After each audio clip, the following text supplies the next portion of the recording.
Nós, do Marcelino Advogados, estamos construindo uma história de sucesso com os nossos clientes desde o ano de 2000. E será um prazer também fazer parte da sua história.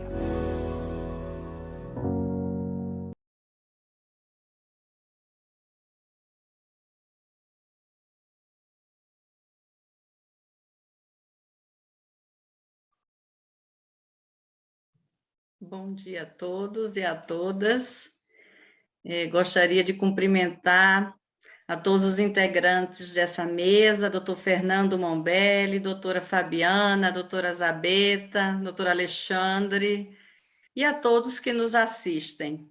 Gostaria também de agradecer à ABDF, na pessoa do seu presidente, professor Heleno Torres, pela honra de poder presidir esse painel, ao mesmo tempo em que parabenizo desde já a organização desse mega evento, desse 6º Congresso Internacional de Direito Tributário, que elegeu como tema a segurança jurídica, a estabilidade, a integridade e a coerência, valores tão importantes para a sociedade brasileira, e como homenageada à ministra Regina Helena Costa, que, aliás, é a presidente da Comissão de Juristas, formada pelo Senado e pelo Supremo Tribunal Federal, da qual eu integro, e comissão essa que está sendo responsável pela elaboração de anteprojetos, de proposições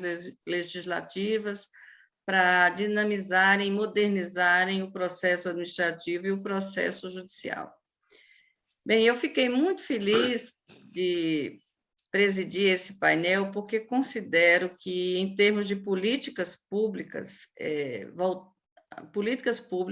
a conformidade tributária seria o instrumento mais eficaz para a redução de litígios, né?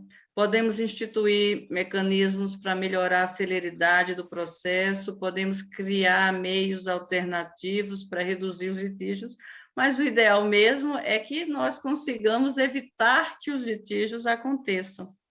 Então, a importância desse painel ela é enorme.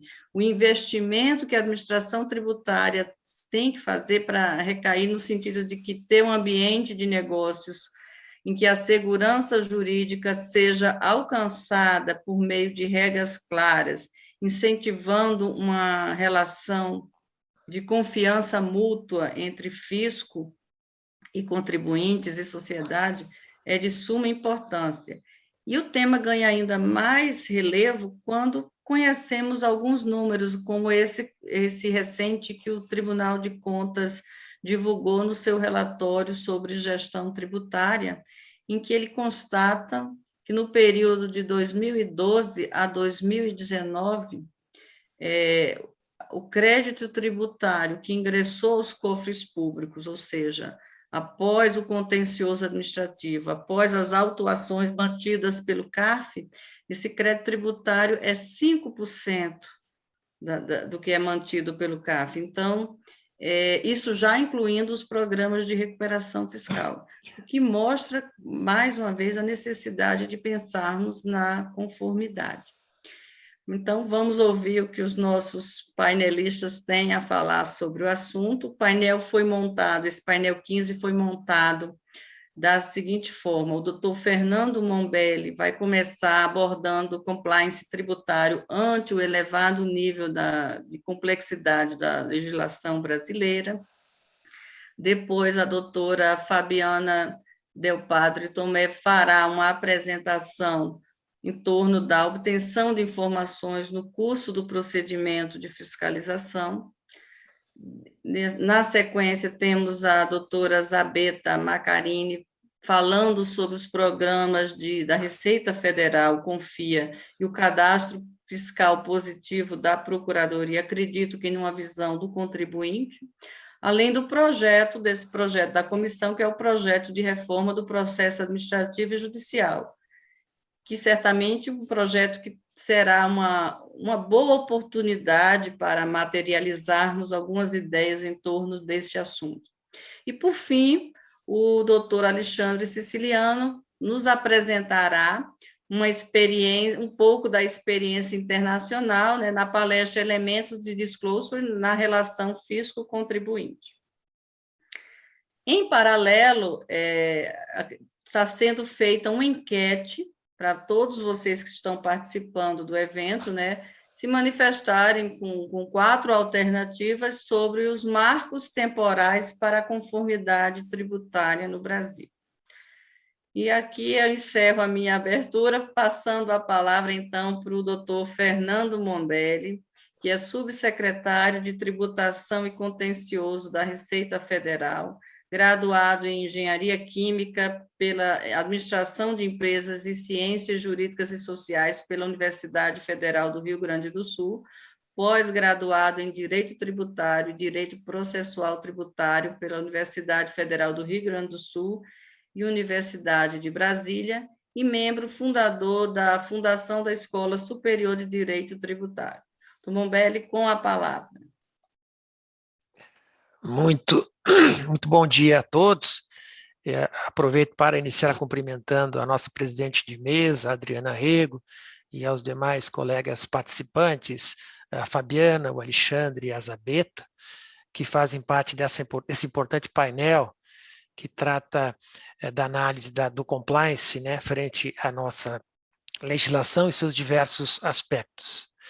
Eu queria inicialmente também agradecer o convite da Associação Brasileira de Direito Financeiro, na pessoa do seu presidente, Heleno Torres, professor Heleno Torres, e também prestar também as minhas homenagens à ministra Regina Helena Costa, eleita, designada como pessoa homenageada nesse evento, né? Já iniciando, então, as minhas considerações nesse meu tempo que me foi reservado, eu queria abordar a questão do compliance, né? E aí é importante a gente fazer uma definição, né, do que é o compliance, que são as medidas adotadas e medidas e procedimentos a serem adotadas pelas empresas e dos seus diversos aspectos, aspecto financeiro, aspecto de recursos humanos, aspecto administrativo, e também, no que pertine a esse congresso, no aspecto tributário, né, no regular cumprimento das suas obrigações tributárias. Isso significa um diálogo entre a administração tributária e os contribuintes, no sentido de que eles possam compreender e ter facilitado, então, esses procedimentos para que possa haver, então, o regular recolhimento aos cofres públicos dos valores devidos a título de crédito tributário.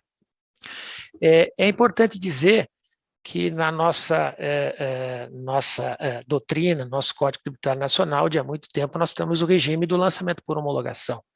Então, nesse lançamento por homologação, cabe ao contribuinte estimar, calcular, levantar os valores e fazer o recolhimento dos tributos sem qualquer participação da administração tributária. Evidentemente que pode haver uma facilitação, mas no decorrer dos seus negócios e suas atividades, no momento em que há o vencimento da obrigação, ele já deve estar pronto para fazer o recolhimento desses tributos que são devidos aos negócios e operações que são praticadas regularmente pelas empresas e contribuintes.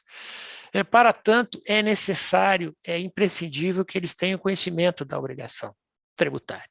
E a obrigação tributária parte, então, do direito tributário, das normas tributárias que são instituídas na Constituição e depois complementadas, então, pelo Código Tributário Nacional, pelas leis ordinárias específicas e integradas nesse todo pelas normas infralegais estabelecidas, então, pela administração tributária, que são importantes, né? Elas estão no CTN com medidas integradoras, medidas que explicitam as obrigações gerais decorrentes de lei, exatamente para o seu regular cumprimento.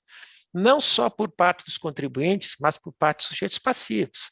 Aí eu me refiro também aos responsáveis, às fontes pagadoras, às instituições financeiras, às administrações de imóveis e tantos outros que colaboram e que prestam serviço no sentido de concretizar, então, esse arcabouço tributário para regular o cumprimento das obrigações. Então, nesse viés, é importante, eu vou destacar dois projetos que a Receita Federal tem desenvolvido ao longo do tempo.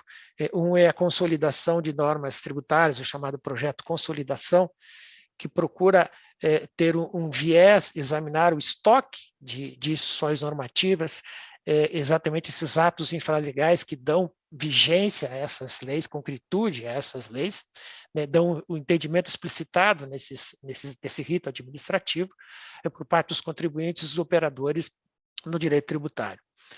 E a outra parte diz respeito ao projeto Consulta Eletrônica, que também, já vou falar adiante também, que se refere exatamente ao facilitar a apresentação das dúvidas dos contribuintes, porque nem sempre a explicitação dessas normas nos atos infralegais esclarece, né, aqueles pontos específicos dos atos e atividades a serem desenvolvidos pelos contribuintes.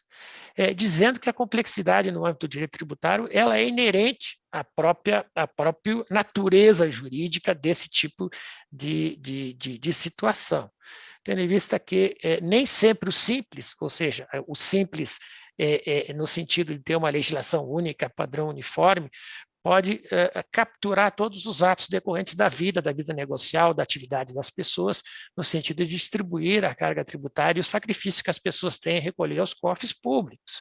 Então, por natureza, a obrigação tributária ela tem um grau de complexidade. Evidentemente, quando a gente analisa a obediência, então, à Lei Complementar 95 de 98, que trata dos mandamentos para a regular estruturação dos atos legais, né, e advinda do regulamento da Constituição, e do Decreto 9191 de 2017, que também explicita na forma da legística de como nós devemos construir os atos com clareza, com concisão, com ordens específicas, né, do que se refere aos capítulos, às seções, a topografia da lei, a função do artigo, dos parágrafos, exatamente para ter uma lei mais clara, uma lei com menos dubiedade para que a gente possa dar o seu regular cumprimento. Então, esse é o endereçamento do Congresso Nacional e por parte da Receita Federal, e já adentrando no tema, nós temos essa necessidade, então, de regular esses procedimentos internos, esses atos administrativos, para que cumpram exatamente as funções e esse arcabouço normativo advindo, especialmente do Decreto 9191 de 2017. No âmbito do governo federal, foi instituído o Decreto 10.139, em 2019, que explicitou para toda a administração pública a necessidade que nós venhamos a ver o estoque desses processos administrativos, desses atos administrativos, melhor dizendo, o seu amplo espectro, para que a gente possa ter, então, revisitar esses atos e modernizá-los, consolidá-los e retirar aquilo que já passou pelo tempo, se exauriu pelo tempo, ou não há mais necessidade de que ele continue vigente. Dentro dessa demanda do decreto, a Receita Federal foi pioneira no instituir esse projeto Consolidação, já faz algum tempo nesse sentido, no sentido de que estamos mais de um ano e meio já trabalhando com o projeto de consolidação, no sentido de reduzir o estoque das nossas instituições normativas. Nós tínhamos, em dezembro de 2019, quando foi dado início ao projeto de consolidação, nós tínhamos 1.785 instituições normativas, a mais antiga do ano de 1978, para que vocês tenham uma ideia, né? Então, veja a dificuldade para o contribuinte em acessar um arcabouço como esse. Já em fevereiro de 2022, no nosso último levantamento, nós ficamos com 963 instituições normativas. Veja bem, nós tivemos uma redução de 822 instituições normativas revogadas. Isso é um passo muito importante para facilitar a busca do entendimento da legislação por parte dos contribuintes. Também nós temos, no que diz respeito aos fundamentos desse tipo de atividade, três maneiras da gente consolidar a legislação. A primeira foi da revogação pura e simples, ou seja, vamos visitar aquelas instituições normativas que já não têm mais função no direito ou já esgotaram seus efeitos. Vou dar um exemplo aqui, claro. Tem uma instituição normativa que trata da homologação da declaração do contribuinte no ano de 2012, por exemplo. Essa IN já se esgotou seus efeitos, não tem por que ela vai estar em vigor nesse momento, ela pode ser perfeitamente revogada para que não faça mais parte do estoque regulatório.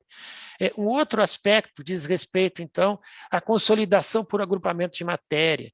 Então, nós temos essa preocupação já de antes e agora há todo um endereçamento nesse sentido, que a gente possa cumprir essa consolidação no sentido de não ter atos esparsos, da gente ter atos que sejam, pela sua natureza, consolidados num ato só. Explico lá, são normativos do imposto de renda de pessoa jurídica, a que trata da pessoa física, a que trata da compensação e restituição, hoje a 2055.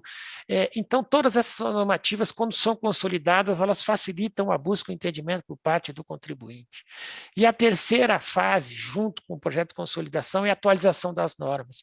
Quando a gente tem uma norma que é atualizada, nós conseguimos, então, dar plena eficácia e deixá-la up to date, para que os contribuintes não tenham dúvidas sobre alguma alteração legal posterior que deva ser obedecida pela sessão normativa. Isso é muito importante.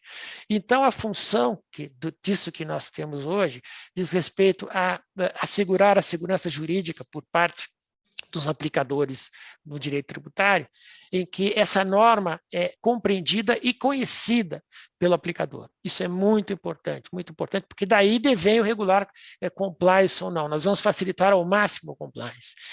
Depois, também na prevenção de litígios, é assegurar nessa revisitação para as normas se elas estão de acordo com a lei e o direito. Isso também é muito importante, porque a gente evita, então, os litígios, na medida que essa legislação tributária é vinculante para a administração e para os próprios contribuintes. Também no que diz respeito, então, passando para o segundo ponto da minha apresentação, para estar dentro do tempo, no que diz ao projeto consulta eletrônica. Como os senhores sabem, a consulta eletrônica advém, então, a consulta, como regra geral, é a apresentação de uma dúvida escrita por parte do contribuinte, ela tem seus regramentos no Código Tributário Nacional.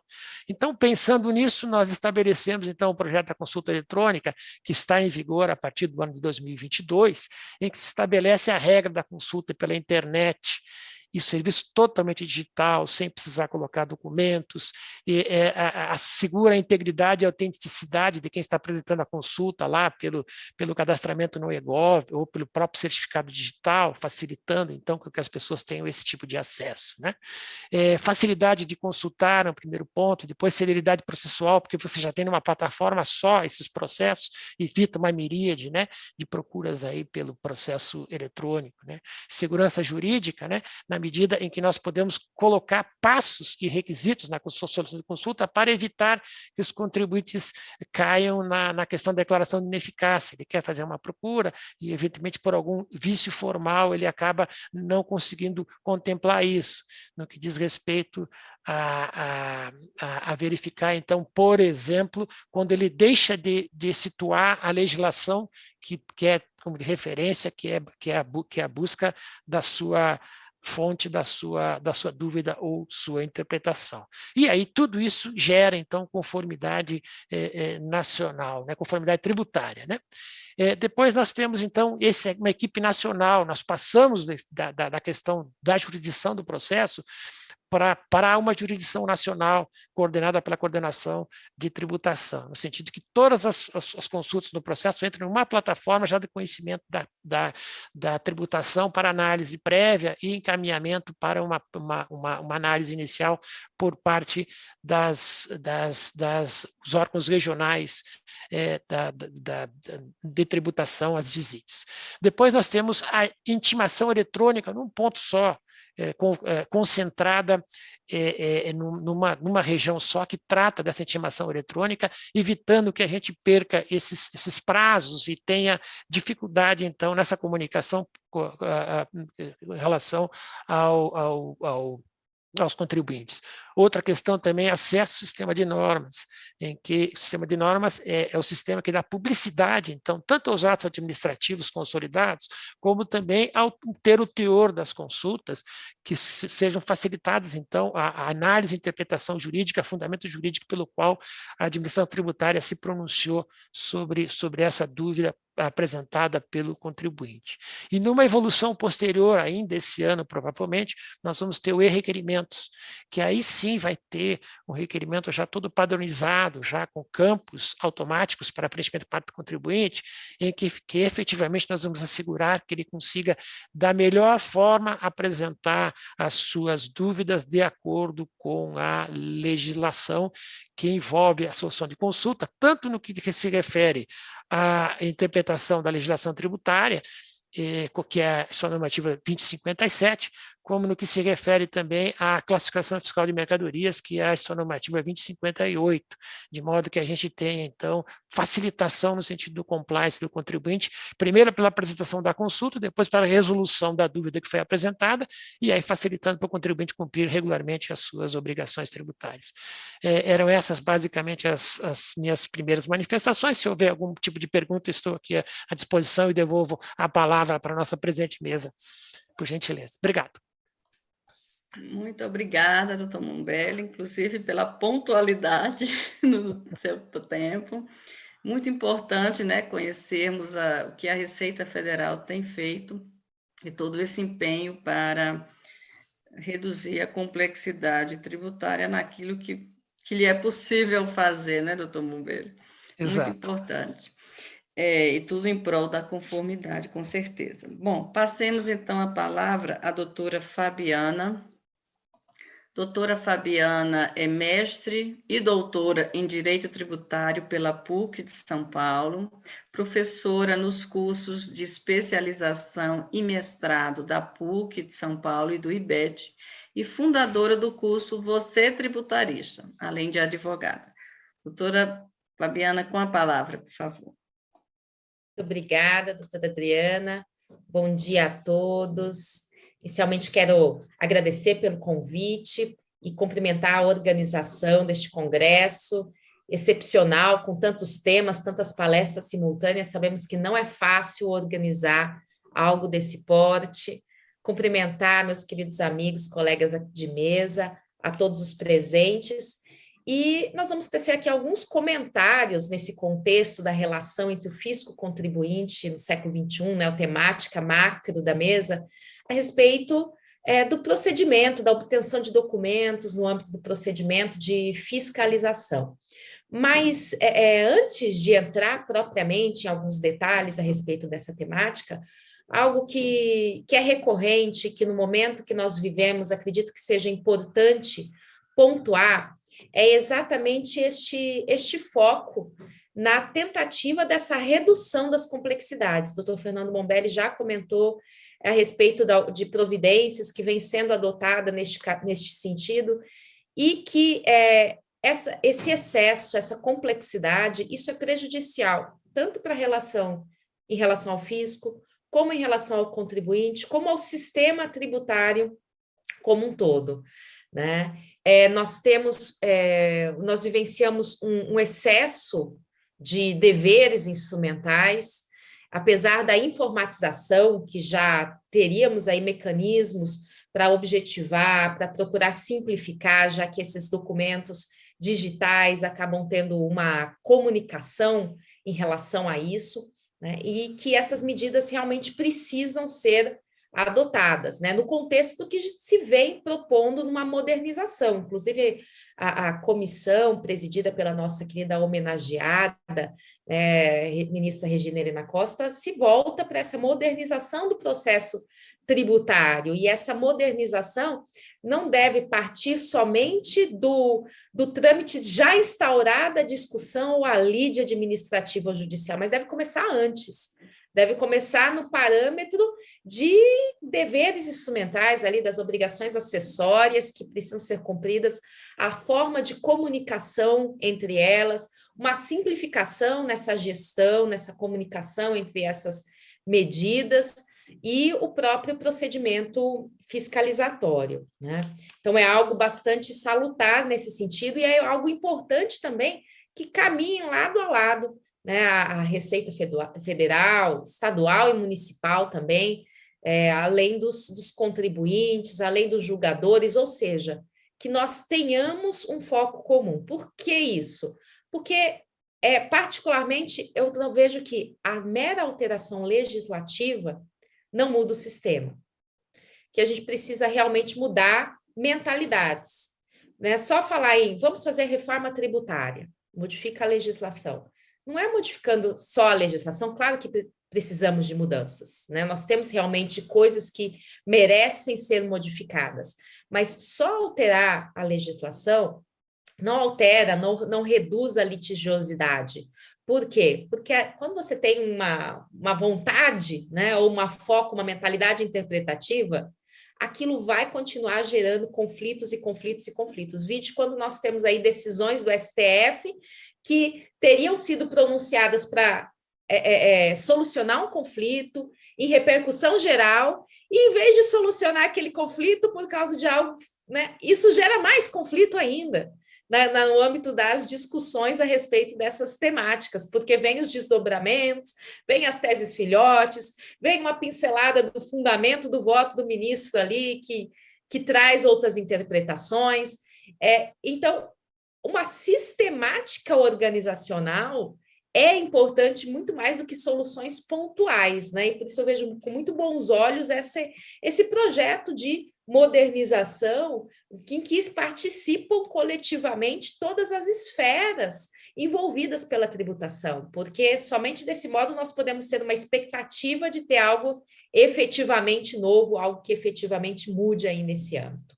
Mas feitas as considerações iniciais, e entrando aqui em alguns parâmetros em relação à fiscalização, algo que eu gostaria de trazer aqui para pontuar, dentro do contexto, dentro do limite temporal que nós temos, são a tênue menção ou ponto entre os atos de fiscalização, aquilo que deve ser buscado na fiscalização e a extrapolação desses atos, né? Nós temos ali, então, algo como muito importante, quais seriam os limites desse poder de fiscalização, que é algo que se discute, que é algo que se debate em vários momentos, em várias oportunidades, né?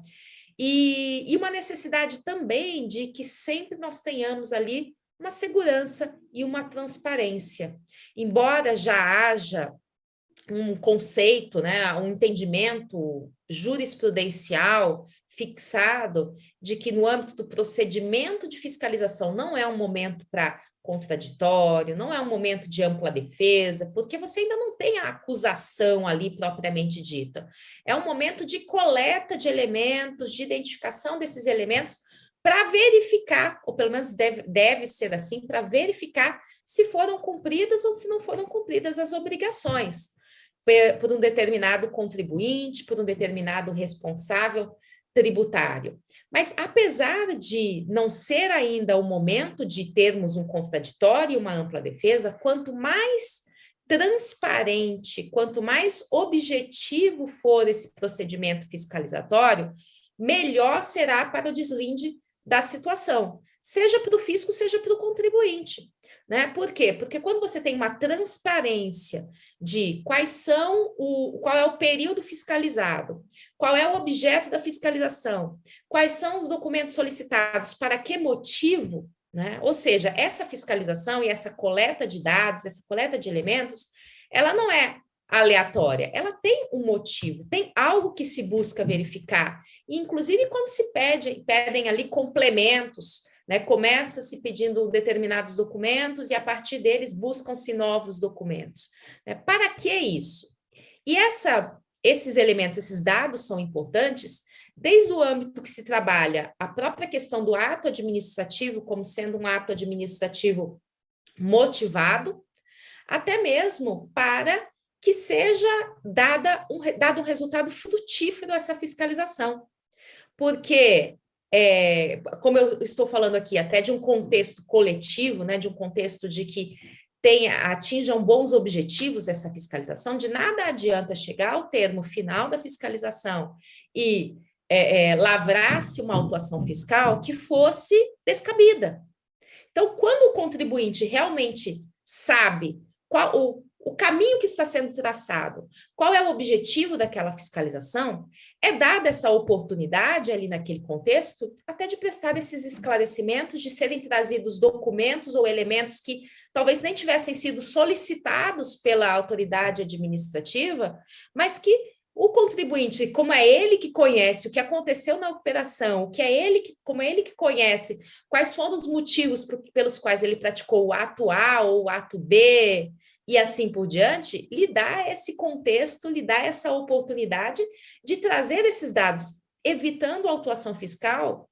né, ou alterando ali uma interpretação que vai trazer pontos positivos para todo mundo. Por quê? Porque também vai reduzir uma litigiosidade, porque vai evitar um trabalho desnecessário da autoridade administrativa, um processo administrativo desnecessário a respeito desta temática, né? Então, a gente tem aqui vários entendimentos aqui de vários tribunais TRF, de que quando a autoridade administrativa exige, inclusive, certos documentos, né, que extrapolem até o tradicional, né, aqueles que são os documentos básicos da escrita fiscal, uma necessidade de motivação desses documentos, né, e que o contribuinte também ele deve, né, ter ciência da razão pelas quais aquilo está sendo pedido, exatamente para que ele possa apresentar de uma forma que esclareça melhor esse contexto. O objetivo da fiscalização deve ser o objetivo de identificar se realmente aconteceu o fato jurídico tributário ou não, se aconteceu o ilícito tributário ou não. Então, algo, até nessa ideia de mudança de mentalidade, né, que é preciso ter em conta em todas as esferas, municipal, estadual, federal, é exatamente esse contexto de que não basta fazer a autuação, não basta lavrar a exigência tributária, é preciso que essa exigência tributária lavrada, ela seja algo que realmente se sustente, né? Até por uma economicidade dentro desse contexto.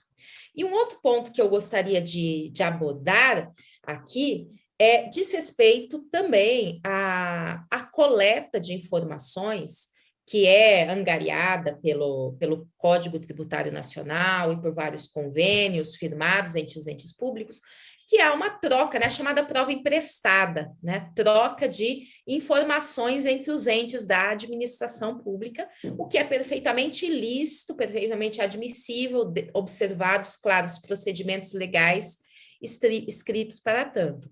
Porém, algo que eu gosto de pontuar, porque é um tema que eu, inclusive, gosto muito de trabalhar, é o das provas tributárias, é um cuidado necessário que vários âmbitos da fiscalização devem adotar em como utilizar esses dados.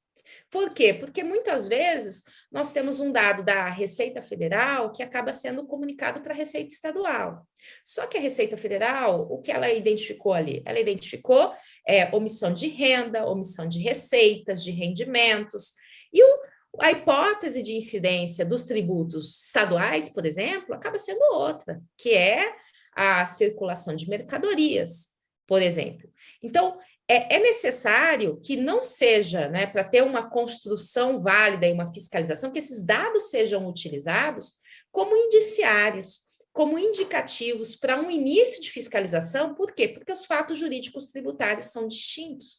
Não basta se considerar que, por exemplo, houve um determinado valor, uma determinada omissão de rendimentos, de receitas, para que a partir disso já se desencadeie uma autuação diretamente em relação àquela pessoa jurídica. É preciso que haja uma fiscalização e o levantamento dos dados e dos documentos específicos daquele ente, daquele ser que está sendo objeto de fiscalização, né? E aí, finalizando já aqui, para não extrapolar meu tempo, mas colocando até uma discussão, né? Porque agora sim é um ponto mais polêmico, que é a liberdade de se fiscalizar ou não o mesmo período, né? Sabemos que nós temos ali a previsão no artigo 149, inclusive no CTN, de que os atos administrativos, né, o lançamento tributário, ele pode ser revisto de ofício pela autoridade administrativa. No entanto, me parece, essa é a minha particular opinião aqui, não só tão particular, porque vários doutrinadores compartilham desse entendimento também, de que, tendo sido feita a fiscalização em um determinado período, ou seja, iniciou a fiscalização, encerrou o termo de fiscalização, sem se identificar nenhuma irregularidade, ou já tendo sido lavrado um auto de infração em relação àquele período, uma nova fiscalização em relação àquele mesmo período demandaria uma justificativa ou uma modificação, uma motivação dessa fiscalização reiterada, né? Exatamente para a gente poder delimitar o poder de fiscalização e até onde vai o excesso, né? Que caracterizaria até um abuso fiscalizatório. Por que já tendo sido fiscalizado um determinado período, nós vamos direcionar novamente uma autoridade administrativa para verificar novamente? Quais seriam os elementos fáticos que justificam, inclusive, nesse novo procedimento de fiscalização, né? Esses são alguns limites ou alguns pontos que eu gostaria de trazer para levantar essa discussão nesse contexto aqui, inclusive da conformidade, da relação do fisco-contribuinte, atendendo aqui ao tempo encaminhado e também me colocando à disposição para perguntas que venham a ser feitas. Muito obrigada e devolvo a palavra à presidente, doutora Adriana.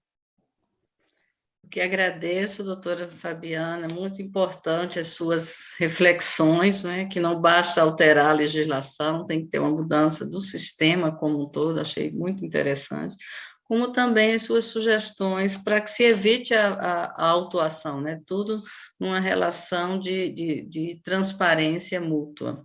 Muito importante, além das outras questões que eu não vou aqui repisar, até em razão do adiantado da hora. Muito obrigada. Bom, vamos passar, então, a palavra para a doutora Zabeta. A doutora Zabeta é advogada, formada pela PUC de São Paulo, com pós-graduação em Direito Tributário, em Processo Civil, Direito Empresarial, e é diretora executiva do GETAP. Com a palavra, então, doutora Zabeta, que tem 3 assuntos, 3 subtemas para tratar aqui. Muito obrigada. Doutora Adriana, primeiro, bom dia a todos, gente. Eu que agradeço aqui. Primeiro, eu queria parabenizar, né, a BDF pelo congresso e pela escolha aí da homenageada da nossa ministra Regina Helena Costa. Agradecer imensamente aí professor Heleno, doutor Eduardo Gustavo Brigagão, está aqui de novo participando de um congresso tão importante, né? Queria cumprimentar aqui na presença da doutora Adriana Rego, aqui nossos palestrantes, né? Doutor Alexandre Siciliano, Fernando Bombelli, doutora Ana Fabiana Tomé, muito agradável aqui estar compondo um painel com pessoas tão profissionais, tão competentes, né? E já entrando, né, doutora Adriana, tenho aí 3 temas em 15 minutos, é um desafio enorme, né? Então, eu vou focar direto. E as palestras anteriores, do doutor Fernando e da Fabiana, foram excelentes, porque já trazem a questão da conformidade, né, cooperativa como uma das grandes iniciativas que a gente vê aí no ambiente tributário hoje, né? Então, queria focar a minha fala, mas trazer para vocês as expectativas dos contribuintes, né? Eu acho que é muito importante. As expectativas da Receita e do Fisco a gente sabe, né? Conformidade tributária, recolhimento, redução de litígios, isso sem dúvida nenhuma, conferindo segurança jurídica. Essas expectativas a gente já sabe que não são nada diferentes, importante a gente colocar que não são nada diferentes das dos contribuintes hoje, né? Então, a gente pode ver que, infelizmente, né, a doutora Adriana comentou do momento que a gente está com um contencioso realmente que é o maior do mundo, né? Como a gente tem visto aí, TCU, os resultados das pesquisas, realmente um contencioso enorme que a gente tem no nosso país, mas é importante que a gente tenha identificado que hoje existe uma convergência, né, de todos os maiores stakeholders aí para a gente trabalhar junto para solucionar esses problemas e reduzir o contencioso. Então, quando a gente fala dos problemas... E os programas de Cooperative Compliance são programas que realmente estão sendo estudados e têm sido vistos com bons olhos, né? para colaborar muito com a redução desse contencioso, né? Qual a expectativa dos contribuintes nesses 2 projetos que estão tramitando, né? O Confia é o projeto de Cooperative Compliance da Receita, né? É um foro de discussão que foi criado o ano passado, estruturado com profissionais de primeiríssima qualidade, pessoal que entende do programa de Cooperative Compliance. É um foro permanente, importante dizer que eu acho que uma das grandes características, independente do programa que vai ser criado, o foro é permanente, né? Então, foi criado um foro permanente de discussão, de aproximação da relação fisco-contribuinte.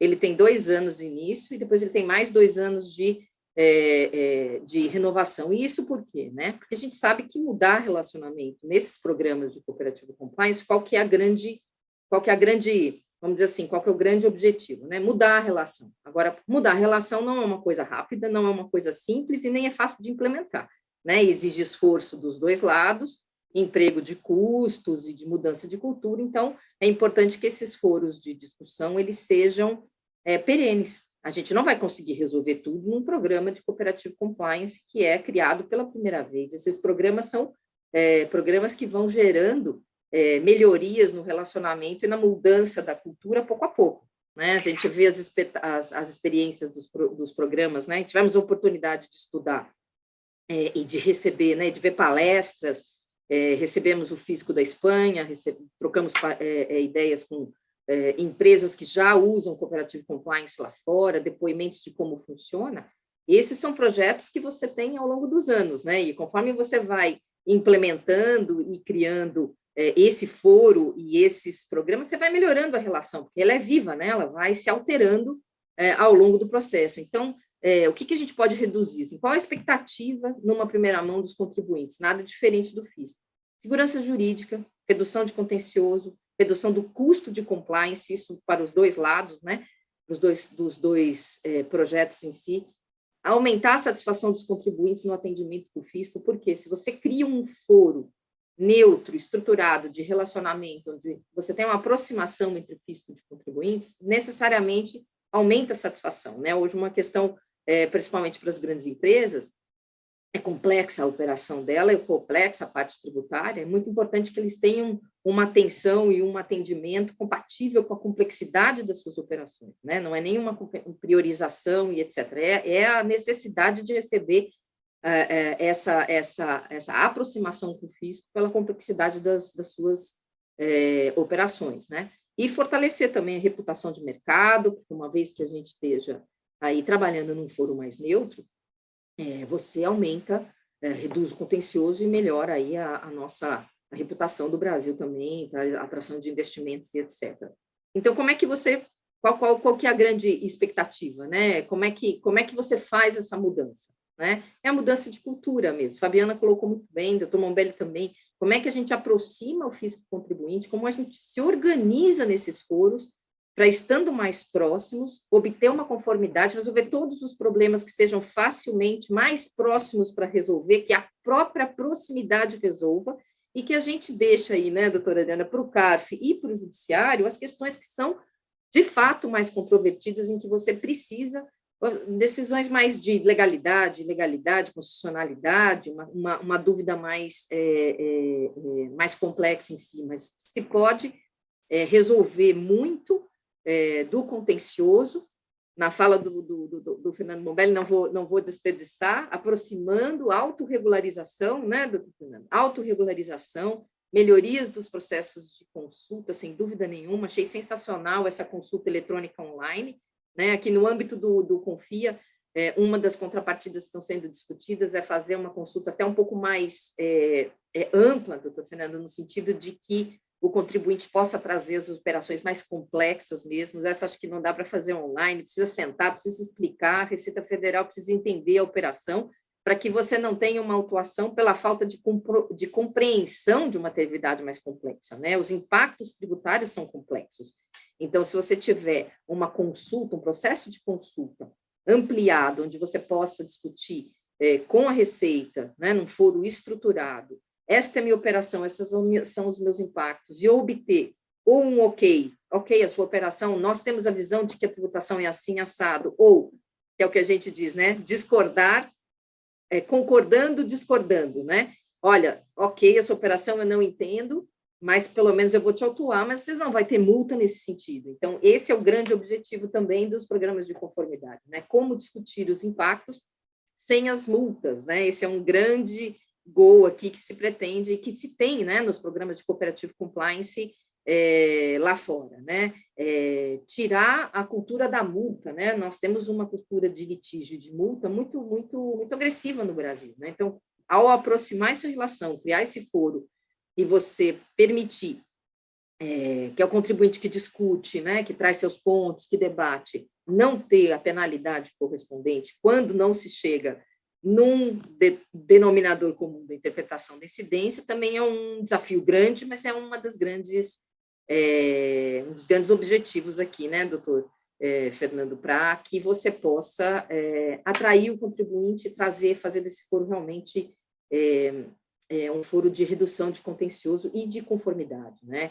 Então, basicamente, só para dar um pouco de exemplos para vocês, os pontos que estão sendo discutidos na parte dos contribuintes, né? Um gerente de relacionamento é imprescindível, tanto para a parte da receita, tanto para os contribuintes, ou seja, você tem um ponto focal na receita, isso é uma coisa que é bem vista com bons olhos, ou seja, uma pessoa que consiga convergir todas as solicitações, né? Atender os grandes contribuintes de uma maneira mais organizada, e isso seguindo muito a fala da doutora Fabiana, uma das grandes, vamos dizer assim, responsabilidades desse gerente de relacionamento que está sendo discutido, é justamente organizar as fiscalizações, né? Ter um programa de fiscalização organizado e um programa de reparação também, então, planos de ações de eventuais desconformidades que foram identificadas durante o processo de fiscalização poderem ser administradas de uma maneira em que você evite aí o auto de infração e chegue numa autorregularização, num pré-auto, e aí sim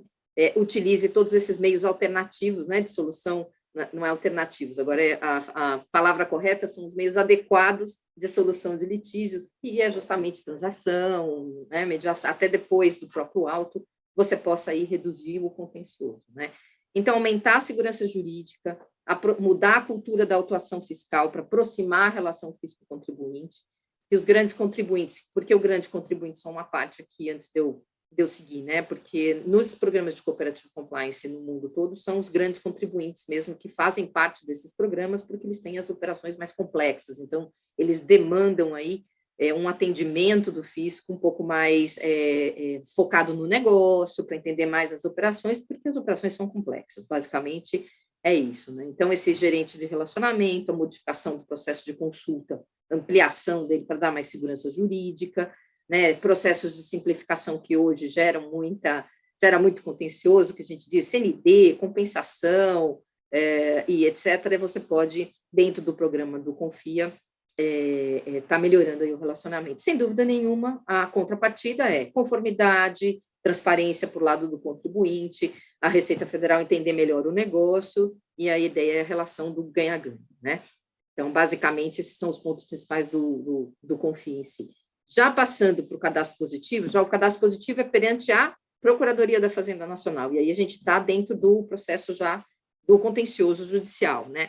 Quais são os goals dos contribuintes nesse processo? A aproximação também, de novo, criar esse foro de cooperação, onde você pode realizar negócio jurídico processual, trocas de garantia que não fazem sentido, hoje existe, e está em discussão, inclusive, flexibilização dos modelos de garantia. Hoje, seguro-garantia, carta de fiança e depósito são inviáveis num ambiente vamos dizer assim, de dinheiro restrito, né? Então, existem várias outras maneiras que estão sendo estudadas, no sentido de você exigir a garantia para o contribuinte proporcional à segurança e o risco que ele apresenta, exatamente como no Confia da Receita, né? Ou seja, um contribuinte que apresenta mais risco, ele vai ter mais atenção, o contribuinte que tem menos risco, ele tem mais cooperação. Aqui é a mesma coisa, só que no âmbito judicial. O que pode a Procuradoria também fazer para melhorar essa relação e reduzir os custos aí de ações judiciais, fazer a transação tributária, esses são todos os pontos que estão sendo focados aí no cadastro positivo, né?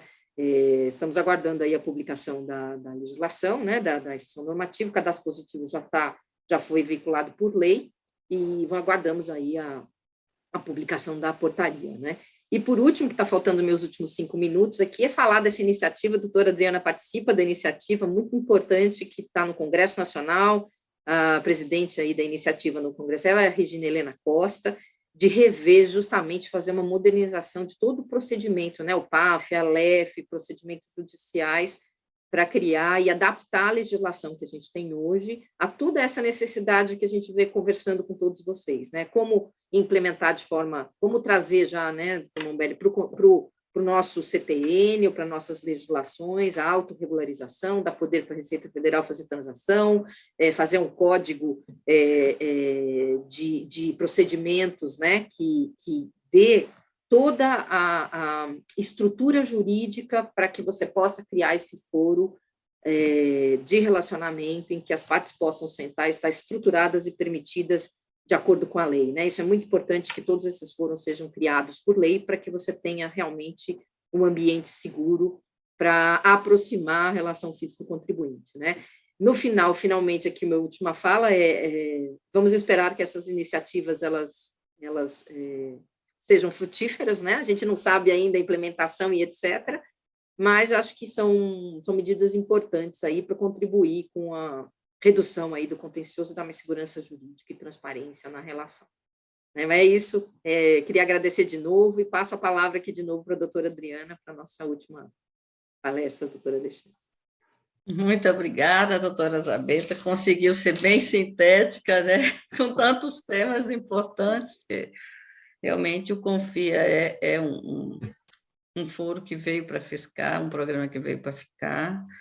Fez uma boa abordagem também, né, para quem não conhecia o programa da Procuradoria, e as expectativas, eu acho que em torno dessa reforma são as melhores possíveis, dada a abrangência, e não falei no começo, mas é também de uniformização de legislação nos dos entes federativos, né, que tem também essa proposta não só de modernização, como de uniformização.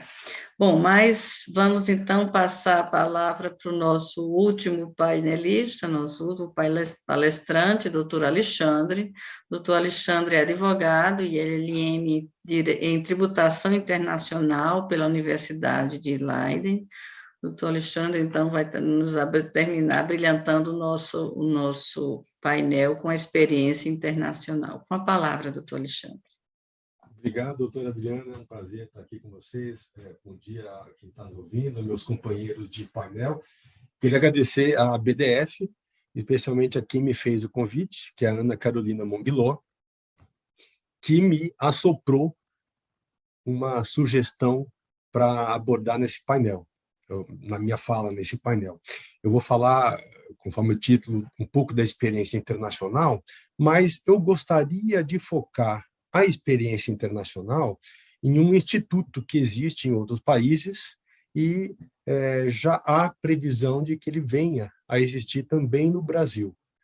Eu até diria, fazendo uma analogia aqui, eu diria que o cenário que a gente tem hoje, né, com alto nível de litígio contencioso, com os pedidos de consulta da maneira como são feitos até aqui, eu diria que nós estamos num cenário de disclosure, de conformidade 1.0. O dia que nós conseguimos ter a conformidade cooperativa, conforme a Zabeta explorou, a consulta eletrônica, o requerimento, os instrumentos que o Mombelli trouxe para nós vamos estar no nível 2.0.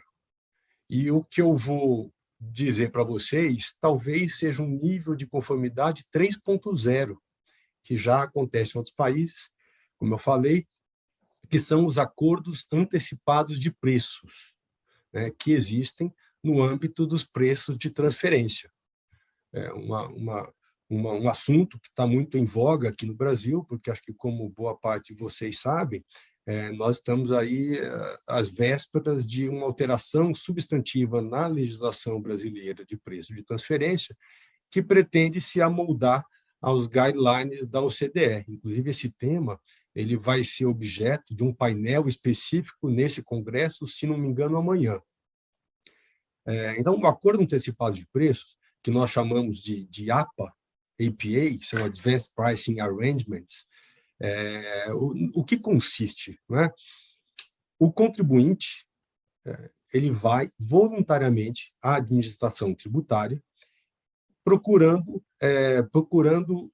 levar as operações sujeitas a preço de transferência dele. Ele vai discutir com a administração tributária, né, durante um bom período, durante um bom espaço de tempo. Ele vai discutir se as premissas em que ele está adotando para cumprir a legislação de preço de transferência são premissas adequadas e são premissas que estão de acordo com o que a administração tributária entende por correto, né? E a diferença entre esses APAs e a nossa boa e velha solução de consulta é que aqui o contribuinte entrega um nível de detalhamento de informações muito maior. Então, para quem tá acostumado a lidar com questões de preço de transferência, a gente sempre chega num número ao final. E esse número, né, ele foi obtido a partir de premissas e ele é oferecido para a tributação, ou, enfim, as informações desse número são oferecidas para a Receita Federal, que, por sua vez, ela pode fiscalizar o contribuinte. E, na grande maioria das vezes, as fiscalizações em preço de transferência, elas resultam em autuação, não é? Porque as premissas elas são muito complexas. Então, o acordo antecipado de preços, ele não chega num número, ele chega nas premissas. E essas premissas são importantes porque, a partir do acordo antecipado de preços, que é assinado por fisco e por contribuinte, como se fosse um contrato, né? Depois de um processo que, em outros países, dura mais ou menos de 2 a 4 anos. Né? Ele é assinado por ambas as partes, e aí há um compromisso de que essas premissas elas vão ser observadas e respeitadas durante um prazo de aproximadamente 5 anos. Né? Ao longo desses 5 anos, observadas as condições do acordo antecipado de preços, que podem ser, não digo revistas, mas elas são observadas e analisadas por períodos constantes, pode ser todo ano, por exemplo. Observados essas condições, não haverá fiscalização e muito menos autuação. Então, assim, o mantra que nós estamos aqui defendendo, todos nós, eu vi esse mantra ele ser entoado em todos os nós aqui dessa mesa, é a redução da litigiosidade, redução do contencioso. Então, nada melhor do que, extrapolando um pouco a consulta que nós temos hoje e a consulta eletrônica que nós possivelmente tenhamos no futuro próximo, o contribuinte ele abre a sua vida para o fisco, a sua vida em matéria de preço de transferência. Então, ele abre, o fisco analisa, muito num sentido e numa relação de cooperação, né? E diz, olha, se você fizer isso aqui, você não vai estar sujeito à surpresa, à fiscalização e muito menos à autuação com imposição de multa, que, como a Zabeta falou, são muito grandes aqui no Brasil. Então, nada melhor do que isso para exemplificar para a gente o que seria a segurança jurídica do ponto de vista tributário, né? Um ok, um sinal verde. E até há uma expressão em inglês que eu acho muito feliz, que é o tax certainty.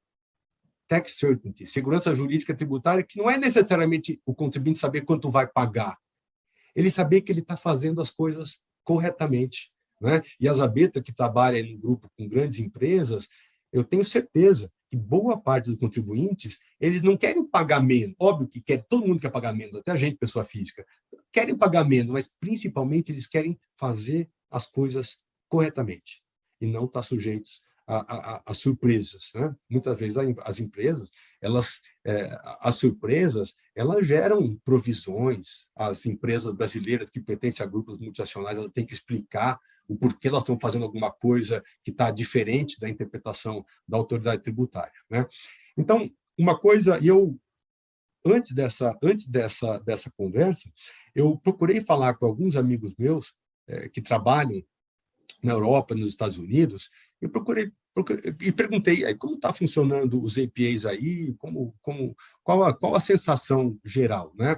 E eles me falaram que os grandes grupos multinacionais, que são aqueles que estão sujeitos, né, em sua grande maioria, a questões de preço de transferência, boa parte deles, eles procuram a Receita Federal, as autoridades fiscais dos seus países para fazer um APA, né? Esse APA, ele é muito complexo, não é uma coisa fácil, né? Ao contrário, por exemplo, do pedido de consulta, que eu não sei, Mombelli, como vai ser no futuro, mas até aqui o contribuinte manda as informações e fica esperando. O que vai acontecer? O que vai ser publicado? O que eu vou receber como solução de consulta? E até onde eu sei, não há uma possibilidade de o contribuinte falar, espera um pouquinho, mas não foi bem isso que eu disse. Ou seja, não há uma conversa, não vou nem dizer contencioso, mas não há uma troca de informações. Isso tudo existe no APA. No APA são conversas muito técnicas, que são reuniões e mais reuniões, que, como eu falei, se alongam por vários anos, até 4, 5 anos, né? Agora, para o contribuinte é inequívoco o benefício de você não ser surpreendido por alguma coisa que aconteça em relação ao passado, porque ele vai, daqui para frente, ele vai agir, vamos dizer assim, corretamente.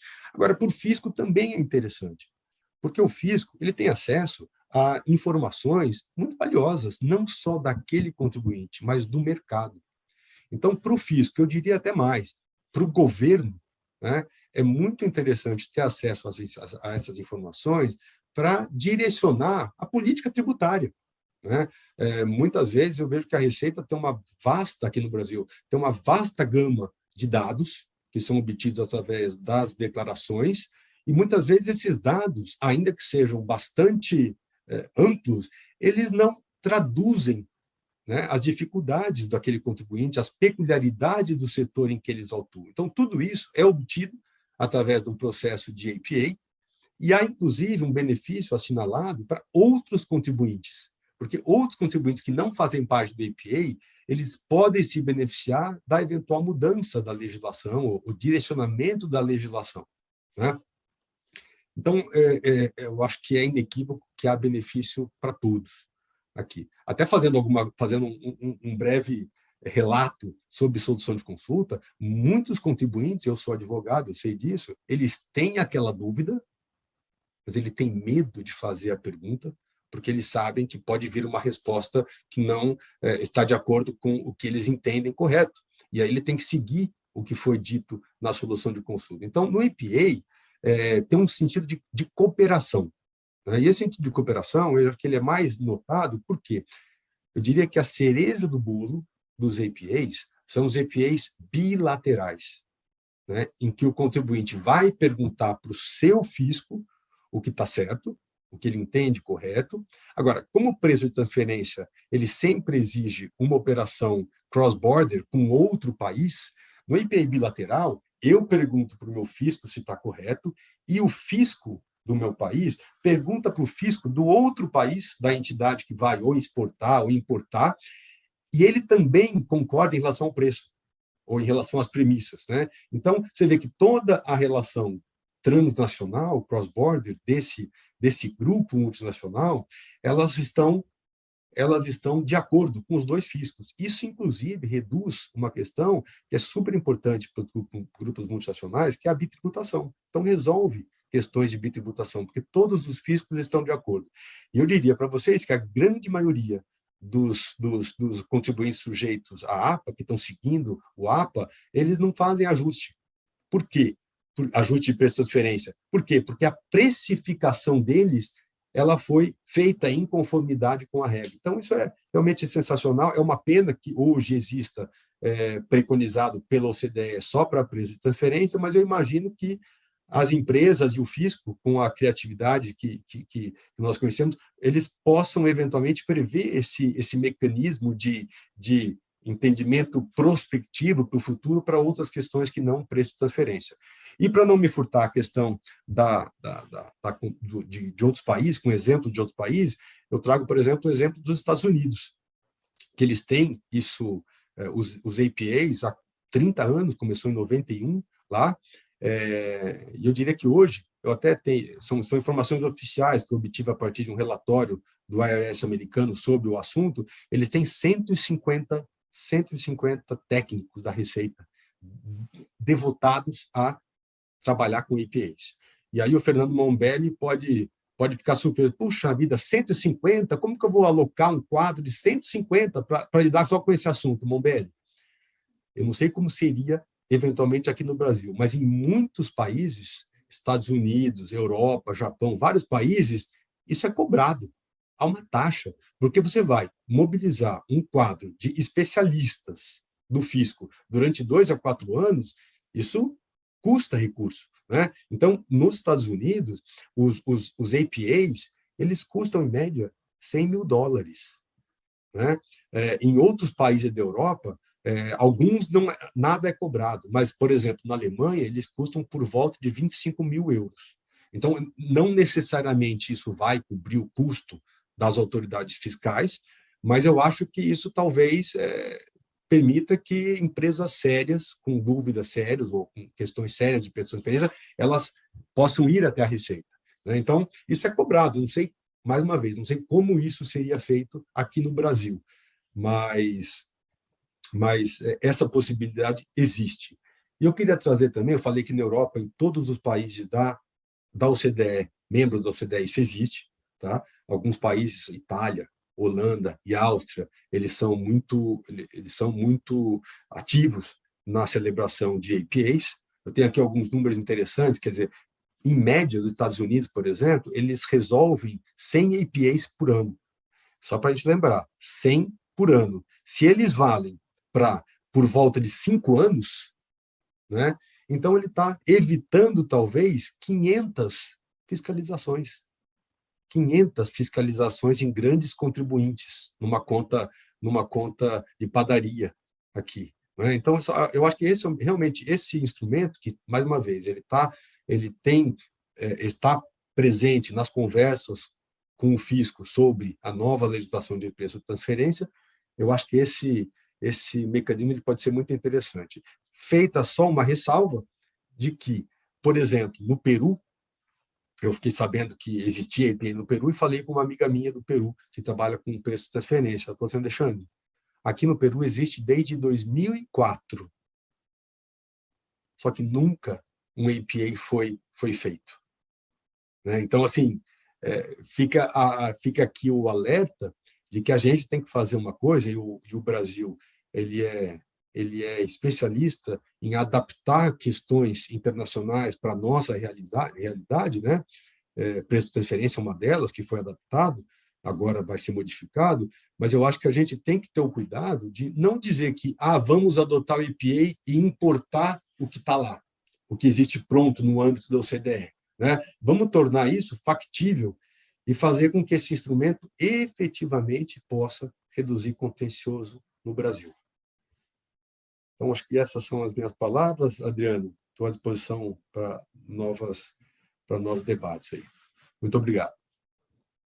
Eu que agradeço, doutor Alexandre. Não recebemos, eu vou mostrar aqui a enquete, o resultado da enquete, não recebemos questionamentos até agora, então a minha ideia era fazer o resultado, apresentar o resultado da enquete e abrir para considerações finais de cada um na ordem, se quiserem fazer mais alguma coisa. Mas eu queria fazer uma pergunta para o doutor Alexandre, e queria, se você puder explicar por que é que não foi feito nenhum APA no Peru, se você tem essa informação, por que é que não foi feito. Da sua fala, achei bem interessante também a questão que, na verdade, nós estamos bem próximos do 2.0, né? Por tudo que já conversamos aqui, estamos bem próximos do 2.0, mas preocupa também essa questão do esforço dos recursos humanos.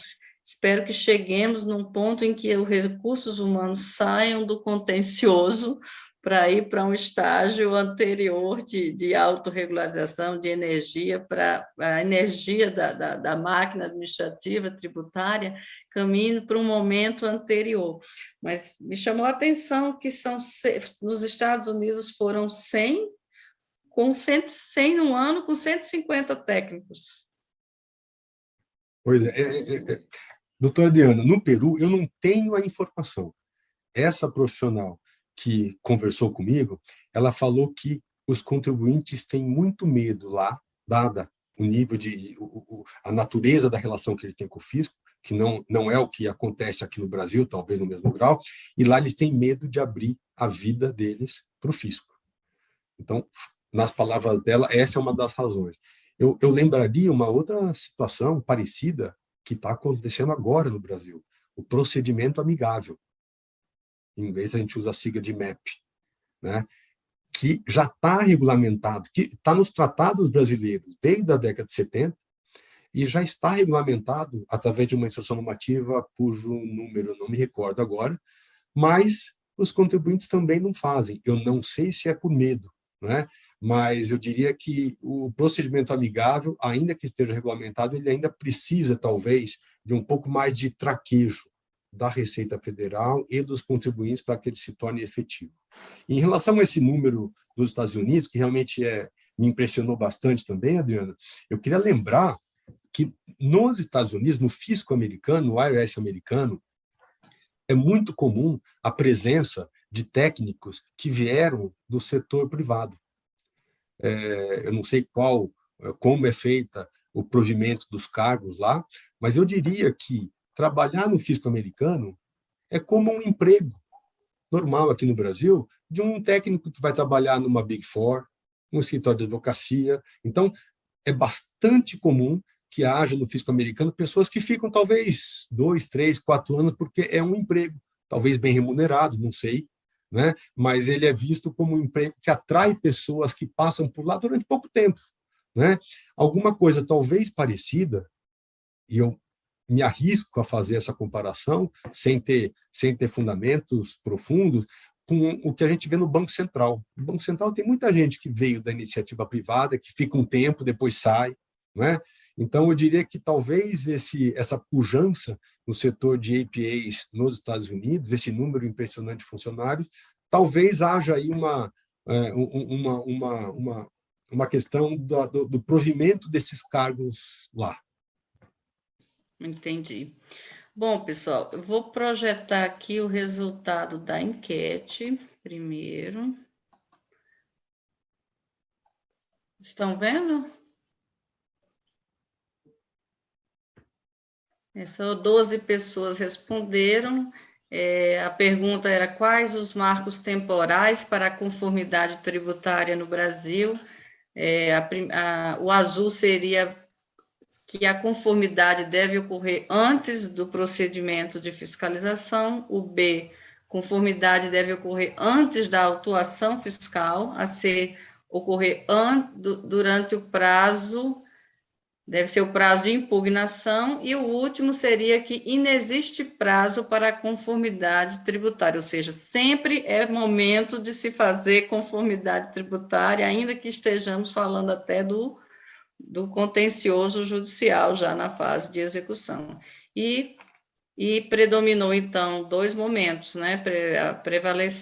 As opiniões prevaleceram no sentido de que inexiste prazo, né? A sensação que as pessoas demonstram é que elas gostariam de ter uma conformidade não limitada no tempo, e nem em marcos temporais, ou que seja antes do início do procedimento de fiscalização, talvez no sentido de não se gastar energia com isso.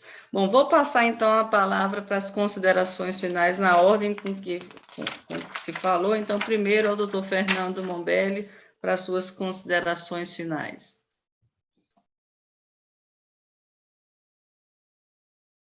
Eu queria aproveitar a oportunidade para mais uma vez agradecer pelo convite. E aproveitando rapidamente a riqueza das palestras que foram apresentadas, dizer para a doutora Fabiana que realmente a questão da fiscalização, segurança e transparência obedece ao princípio da proporcionalidade dos objetivos da fiscalização com os procedimentos que são a ela adequados, né?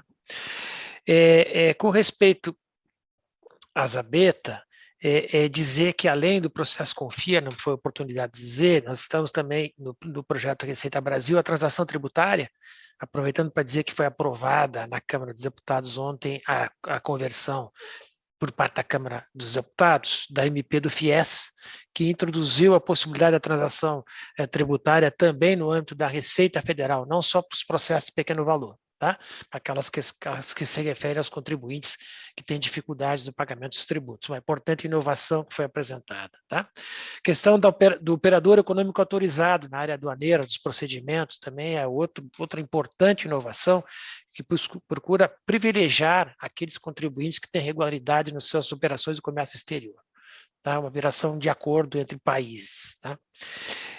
Com respeito ao doutor Alexandre, a questão, efetivamente, a questão do APA, ela decorre da alteração na legislação de preço de transferência, que é obrigação de ser feita e realizada, vai ser encaminhada ainda nesse semestre pela Receita Federal, tá? Poder Executivo encaminhando para o projeto de lei para o Congresso Nacional, como condição sine qua non para adesão do Brasil ao CDE, tá?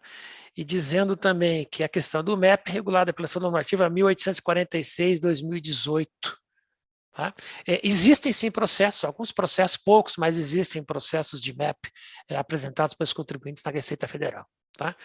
E que é importante também, principalmente origem e destino, ou seja, o país que está tributando e o país que tributa a outra ponta da operação, para a gente ter aquela correlação, né, para a segurança jurídica. E outra questão a respeito à consulta, que acho que foi apresentada pela Zabeta, a consulta específica, né? Nós já tivemos a declaração de informações de operações relevantes, a medida provisória 685 de 2015, que infelizmente aí no seu prosseguimento, na sua aprovação no Congresso Nacional, ela não foi aprovada. Já tínhamos aquela iniciativa que eu acho que pode ser retomada perfeitamente já num outro ambiente. Obrigado a todos. Obrigada, Tombelli. Doutora Fabiana, com a palavra, para os seus 2 minutos de considerações finais. Bom, eu gostaria mais uma vez de agradecer, cumprimentar todos os expositores e a presidente desta mesa, que foi realmente uma mesa muito produtiva e, como disse o doutor Alexandre, com um mantra comum, né, de que nós precisamos buscar mecanismos efetivos para a redução dessa litigiosidade, para a redução dessa complexidade, que não é uma tarefa fácil, né? Nós temos desconfianças de todos os lados, receios de todos os lados, inclusive de que essa mudança legal seja uma mudança que tenha uma eficácia prática, mas talvez algo para nos animar é o resultado positivo que vem tendo a transação tributária, né? No começo também foi algo muito questionado, cheio de dúvidas, cheio de medos em abrir também essas informações para a Fazenda e da própria Procuradoria da Fazenda Nacional de ter uma certa responsabilização, mas os mecanismos vêm sendo, ao meu ver, aprimorados, inclusive com transparência na transação individual que vem sendo feita, devidamente publicado. Isso dá um alento, isso dá um ânimo para que nós busquemos novos mecanismos, né? Então, acho que essa é a nossa meta e o que nós almejamos, né? Mais uma vez, agradecendo aqui a colaboração e a oportunidade de participar deste painel. Muito obrigada, doutora Fabiana também. Doutora Zabeta, com a palavra para as suas considerações. Obrigada, doutora Adriana. Agradecer de novo, acho que foi um painel muito rico, né? A gente poderia montar um congresso inteiro só nos pontos que a gente discutiu aqui, tem muita coisa rica acontecendo, né?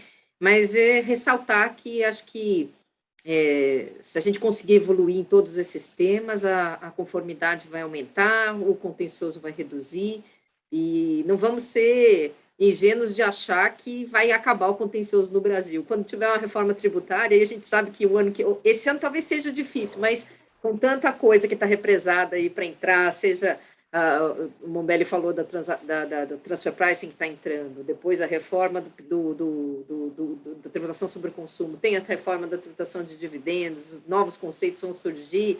Isso não tenha dúvida que, quando entra uma legislação nova, surgem novas interpretações que podem gerar novos litígios. Então, se todos esses institutos que estão sendo estudados e priorizados já estiverem em vigor, a gente tem uma chance aí de, com todas essas mudanças, evitar contenciosos como a gente tem hoje, que é para definir se o conceito de se dá crédito ou não dá crédito para fins de PIS, COFINS, ABCD, né? Então, acho que o grande gol que a gente tem com todas essas reformas, eu acredito que elas devem vir, talvez maior volume, menor volume, maior abrangência, menor abrangência, evitar que com essas novas mudanças que venham aí para ela frente, a gente gere todos os contenciosos que a gente tem hoje, né? Então, vejo com bons olhos aí todo o esforço da Receita e de outros órgãos também. Tem iniciativas também nos estados para conformidade, para aproximação do fisco e contribuinte, e vamos esperar que tudo isso contribua, né, para reduzir o contencioso. Mas muito obrigada de novo, doutora Adriana, muito obrigada aí pela presidência do nosso painel.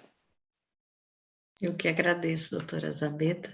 Por fim, doutor Alexandre, para as suas considerações finais.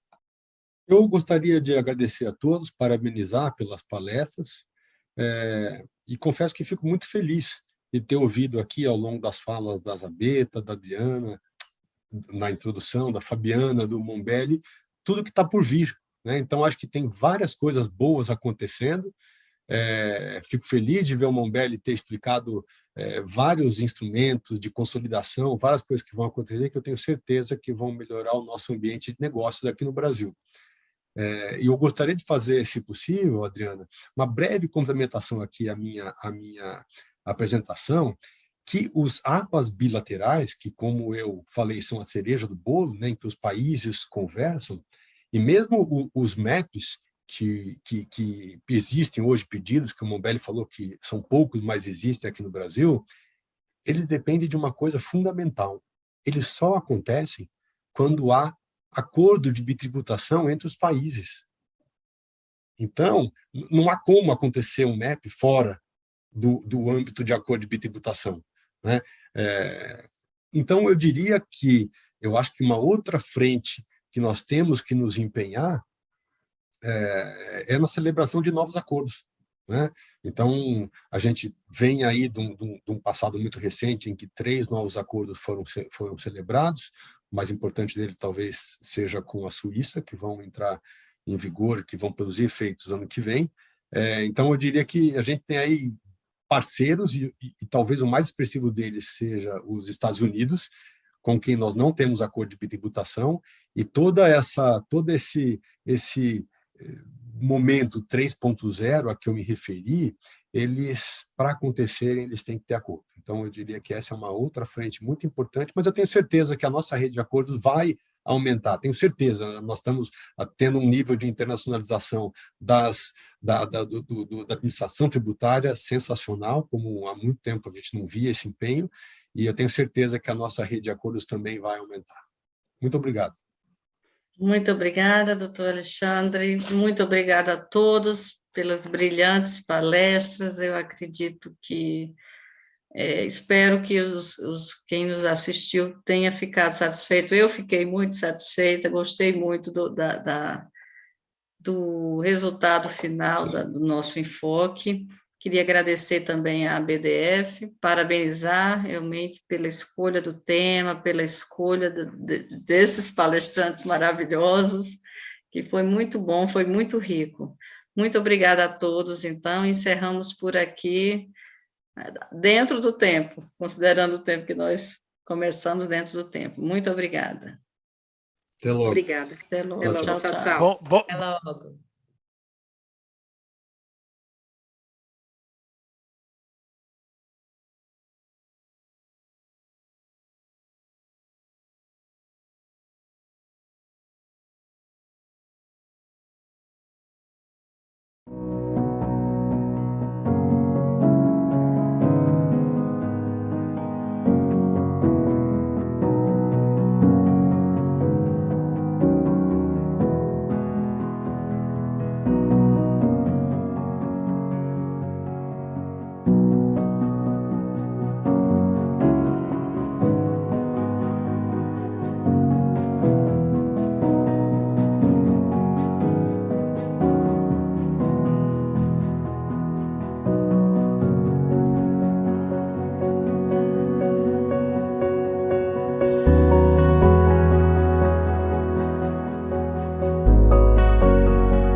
Nós, do Marcelino Advogados, estamos construindo uma história de sucesso com os nossos clientes desde o ano de 2000. E será um prazer também fazer parte da sua história.